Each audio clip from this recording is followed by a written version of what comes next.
Энд 100 мянган орчим хүн оршин сууж, ажиллаж, амьдардаг. Энд өдөр дундаж 6 хүүхэд мэндэлж, шинэ амьдрал эхэлдэг. Нийтийн тээврээр өдөр 15 мянган хүн зорчдог. Сургуулийн өмнөх боловсролын 39 цэцэрлэгт 7 мянган гаруй хүүхэд хамрагдаж, ерөнхий боловсролын 22 сургуульд 18 мянган сурагч сурдаг.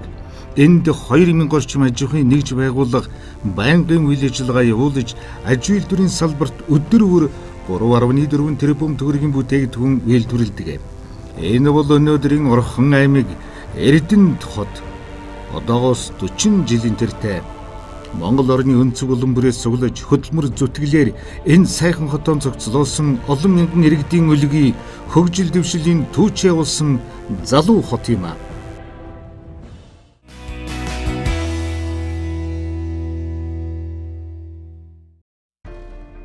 Эрдэнэт хотын гэр хороололд 15,944 өрхийн 51,812 хүн амьдарч байна.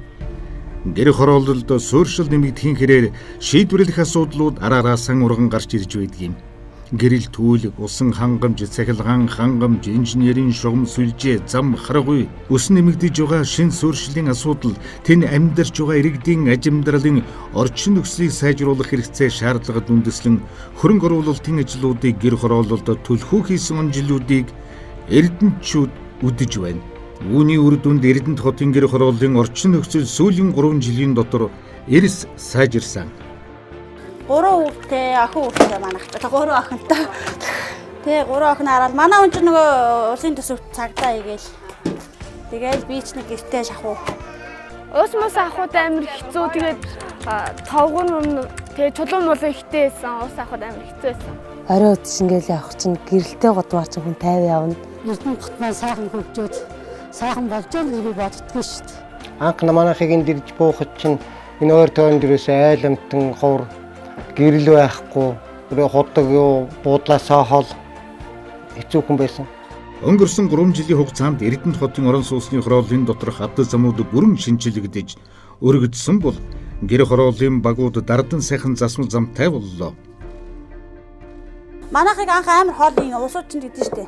Өө танаа хааны ихээр хороол руугаа гэл. Тэгэхээр яасан амар хоолын гэлэхээр өө ярьж байгаа юм. Манай төрлөж хар замтай штэ мундаг. Наацаг нь усууд идэг ахгүй юу? Гордод байгаа усууд. Өө танаах руу очих гэсэн яаж чгүй хаанаас яаж суух уу гэж асууна автобус унаа.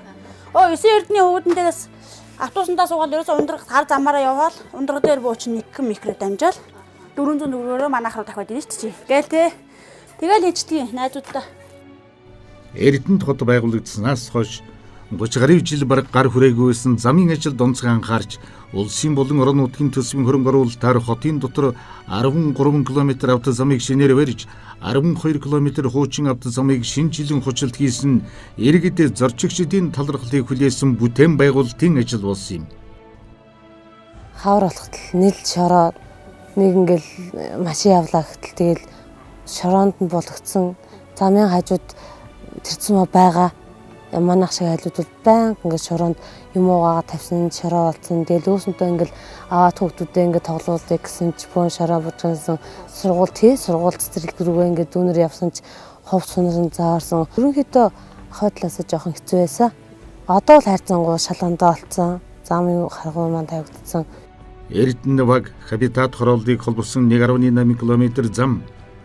Наран, Шанд, Даваат багийн 2.4 км зам, Баян булаг багийн 1.3 км, Баян цагаан багийн 1 км, Яргойт багийн 2 км, Говьл багийн 3.3 км хатуу хүчилтэй автозамыг шинээр бий болгосноор гэр хорооллын хөгжил нэг шат урагшиллаа. Энэ замыг тавигдааг байхад амар хэцүү байдаг байсан. Тэгээ би тоос шорооны аршилт болохоор амар тоос манардаг байсан. Тэгээд хашил хөдлөөд амар хэцүү байдаг байсан. Автозамыг шинээр байгуулахад зам дагсан гэрэл түүлэг явган замыг хамтад нь төлөвлөж зам дагсан асуудлуудыг эд юрнээр нь шийдвэрлэж байна. Хотын төвд болон гэр хороололд явган хүний замыг шинээр тавих, сэргээн засварлах, шинжилэх ажлыг хийснээр Эрдэнэт хотод 56,000 квадрат километр явган хүний шин замтай боллоо. Ялангуяа гэр хороололд зам дагсан явган хүний замаар өдөр бүр хүүхэд багчууд сургууль дан явж байгааг харахад тэр үр дүнтэй ажил болсон илэрхий. Явган хүний зам тавьсанд би маш их баярлж байгаамаа. Манай хүүхдүүд одоо хичээлээс ирэхдээ дандаа энэ явган хүний замаар явж байгаа. Өмнө нь бол ерөөсөө явган хүний зам байхгүй, айгүй хүндрэлтэй байсан. Одоо ингээд замтай боллоо, явган хүний замтай болсон их бүтээн байгуулалт маш их хийгдсэн байгаа. Хүмүүс ирэх юм аа? Ирэхээс. Зөвлгөө. Ингээл өглөө хүүхдийгээ цэцэрлэгт өгтөл сайхан нөгөө замынхаа хажуугаар явган хүнийхээ замаар тий одоо ингээ машин ирээд хүүхдээ мөвчих болоо ингэчих болоо гэл өмнө л аяг хэцүү ингээ явдаг гэсэн бол одоо тайван.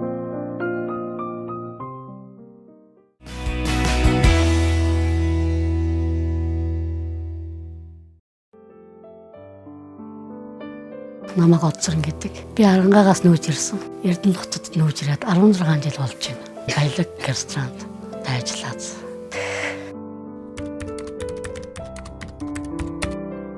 Дөрвөн хүүхэдтэй. Одоо Эрдэнэт нүүж ирээ сайхан амьдарч байна уу? Сайхнаас гэлтгэлүүтэй болсноос хойш айгүй сайхан шөнөөрөө өвдөж буугаад. Би чинь шөнийн яг ажил ихтэй үед нэг 12 ажил багтаа үед нь 10 өнгөрөг бол бууна. Тэгэл заримдаа такси авч гэртээ өргүүлэн, заримдаа охинороо хүүхдүүдээр тосуулна. Одоо нэг юм бол гэлтгэл болсноос нохоо шүү, архит цогтоорл бас гайгүй болчиход байна. Орон нутгийн төсвийн хөрөнгө оруулалтаар Эрдэнэ хотын гэр хороололд нэгдсэн удирдлага бүхий нийтдээ 3837 лед гэрлийг суйрлуулж бүх гудамжийг гэрэлтүүллээ. Ингэснээр гэр хорооллын гудамжнууд шөнийн харанхуйгаас ангиж ирж иргэдийн аюулгүй орчинд амар тайван амьдрах нөхцөл сайжирч байна.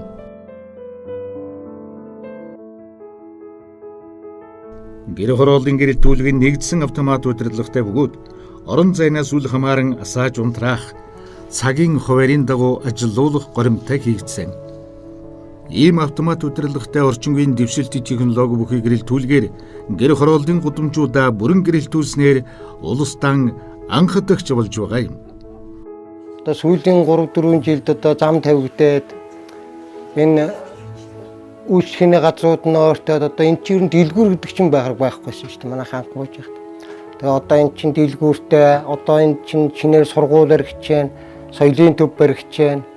Цагдаагийн хэсэгтэй болсон, баг нь хажуудаа болсон, өрхийн эмнэлэгтэй болсон. Одоо ерөнхийдөө хөгжил бол нэлээд дэд үтс бол айгүй хөгжиж байгаа. Эрдэнэ хотын гэр хорооллын бас нэгэн бүтээн байгуулалт бол айл өрхүүдийг цэвэр усны их усүрээр хангах ажил юм. Энэ төслийг амжилттай хэрэгжүүлснээр 3 усан сан нэг бохирын насос станцыг барьж 35 км цэвэр усны шугам, 7 км бохир ус зайлуулах шугамыг ашиглалтанд оруулж ус түгээх 26 цэгийг инженерийн шугам сүлжээнд холбож шинээр ус түгээх 24 байрыг нэмж ирсэн. Ингэснээр гэр хорооллын айл өрхүүд хашаандан инженерийн шугам сүлжээнд холбогдох цэвэр ус дулаанаар хангагдах боломжтой болж байгаа юм.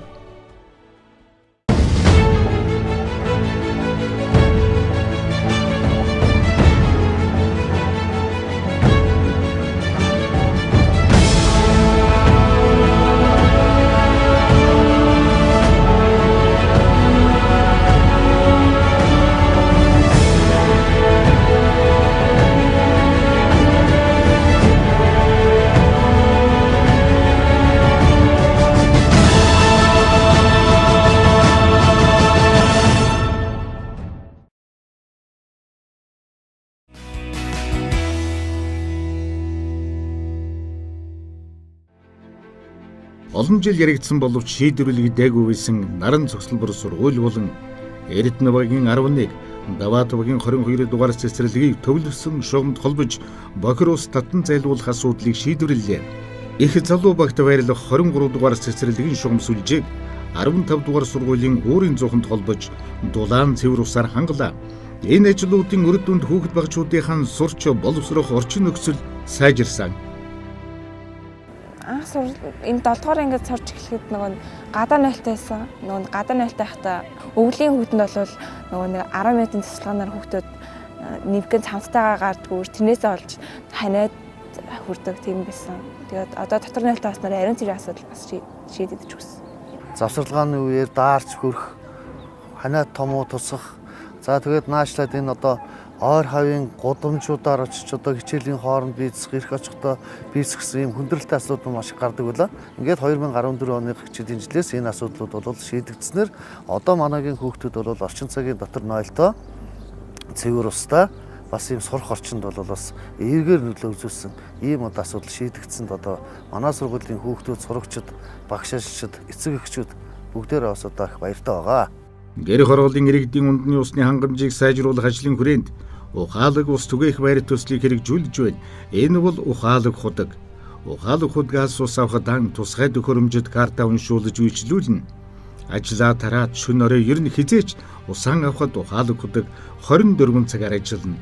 Ийм худгийг одоогоор туршилтын байдлаар 2 газар ажиллуулж байгаа бөгөөд цаашид нийтдээ 58 худагт шинэ үйлчилгээг ашиглах юм.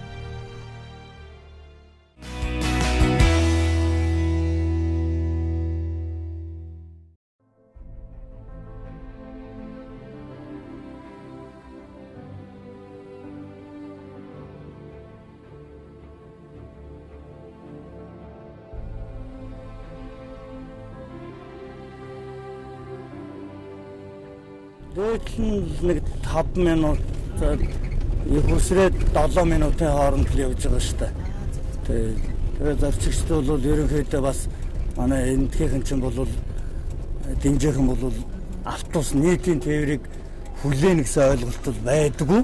Эрдэнэ хотын нийтийн тээврийн үйлчилгээний чанар хүр дэмжийг нэмэгдүүлэх зорилгоор автобусны үйлчилгээг нэвтрүүлсэн иргэдэд зорчигчдын талархлыг хүлээж байна.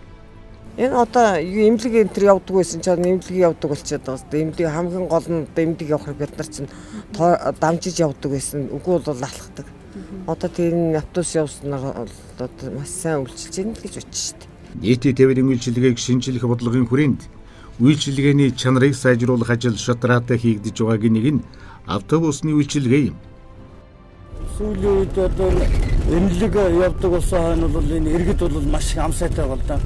Бид нар 2 дамжиж тэгээд эндээс яваад тэгээд 1000 төгрөгөөр таксидаг байснаа болсон. Энэ бол их сайн боллоо. Энэ бол дэвшил гарлаа. Нийтийн тээвэр дэвшил гарч ийн гэж хүмүүс ярьж байгаа. Гэр хорооллын автозам шинжлэгдсэн учраас нийтийн тээврийн маршрут нэмэгдэж үйлчилгээ иргэдэд улам бүр ойртож байна.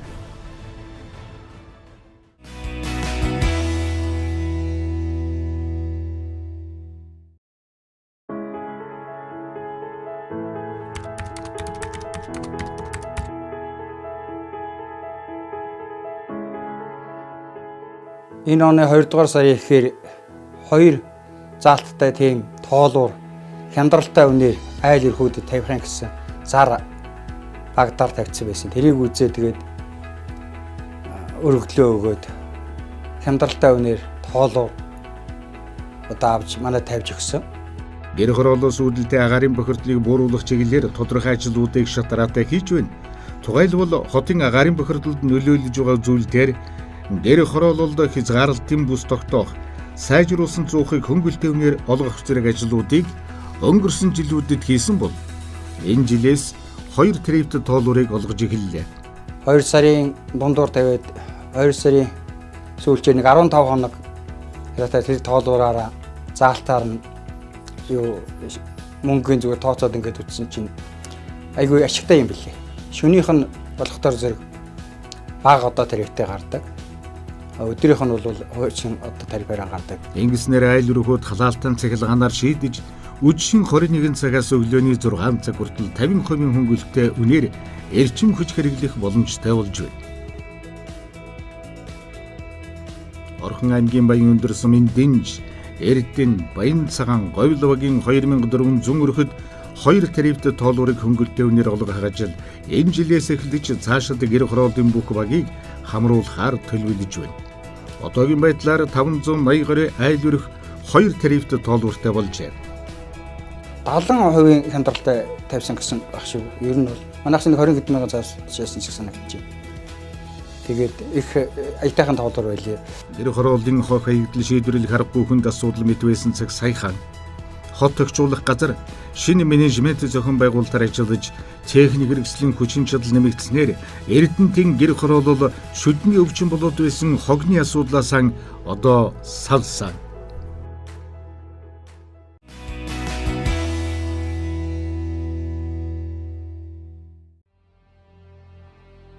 Эрдэнэт хотын олон мянган иргэдийн амгалан тайван байдлыг хангах, гэмт хэрэгээс үрдэгчлэн сэргийлэх, хэрэг зөрчлийг илрүүлэхэд баггүй хувь нэмэр оруулж байгаа нэг ажил бол камержуулалт юм. Хотын хэмжээ нийтэд 185 камер суурилуулснаас гэр хороололд 80 камер ажиллаж байна. Эрдэнэт хот өнгөжин, дэвжиж, өргөжин, тэлж байна. Эрдэнэт хотын гэр хорооллын орчин өксөлж бас жилээс жилд сайжирч байна. Шинэ авто замтай, шинжлэгдсэн нийтийн тээвэртэй, гудамжин гэрэлтэй, орчин нь цэвэрхэн инженерийн шугам сүлжээтэй ийм гэр хороолол эрдэнэтчүүдийн хувьд холын мөрөөдөл бас өчигдрийн зорилго, өнөөдрийн бодит байдал болж байна. Гэр хороололд хөгжил дагуулсан ажлууд цаашид эрчимтэй хийгдэж, иргэдийн амьдрах орчин жилээс жилд сайжрах нь дамжиггүй. Эрдэнэт хот маань цэцэглэн хөгжих болтугай.